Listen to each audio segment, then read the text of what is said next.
ආයුබෝවන් ඔයගොල්ලෝ සියලුම දෙනාම මම ආදරෙන් පිළිගන්නවා මගේ YouTube නාලිකාවට. මම Rose Teacher Star Academy එකෙන්.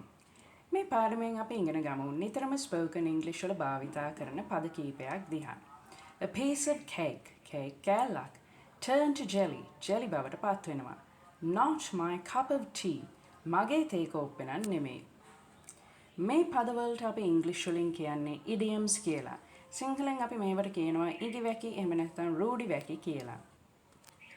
A piece of cake කියන්නේ කජු කනවා වගේ කියන එකටයි. අපිට ලේසියෙන් පහසුවෙන් කරන්න පුළුවන් දෙයක් තියෙනවා නම් අපි කියන්න ඕනේ a piece of cake කියලා. කජු කනවා වගේ. Learning English is a piece of cake. ඉංග්‍රීසි ඉගෙන ගැනීම කේක් කෑල්ලක් කනවා වගේ කියන එක තමයි ඒකෙන් එන අර්ථය. Strawberry cake වෙන්න පුළුවන්, cheese cake කෑල්ලක් වෙන්න පුළුවන්, එහෙම නැත්නම් lava cake කෑල්ලක් කනවා වගේ වෙන්න පුළුවන්.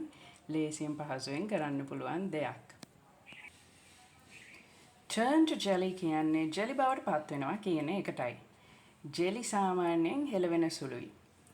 ඉතින් අධික ලෙස බියක් ඇති වුණාම අපි ගොඩක් අය ගැහෙන්න ගන්නවා. එහෙම නැත්නම් වෙවුලන්න ගන්නවා. ඒ වගේ අවස්ථාවලදී අපිට කියන්න පුළුවන් I'm turning to jelly කියලා. මම jelly බවට පත් වෙමින් ඉන්නවා කියලා. ඒ කියන්නේ මම ගැහෙමින් ඉන්නවා, වෙවුලමින් ඉන්නවා. අධික ලෙස බිය නිසා.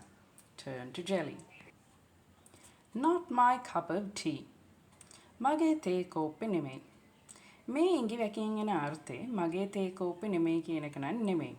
මේකෙන් එන අර්ථය තමයි මම අකමැති දේවල්. එහෙම නැත්නම් මම උනන්දු නැති දේවල් වලට තමයි අපි කියන්න ඕනේ not my cup of tea කියලා. Dancing is not my cup of tea.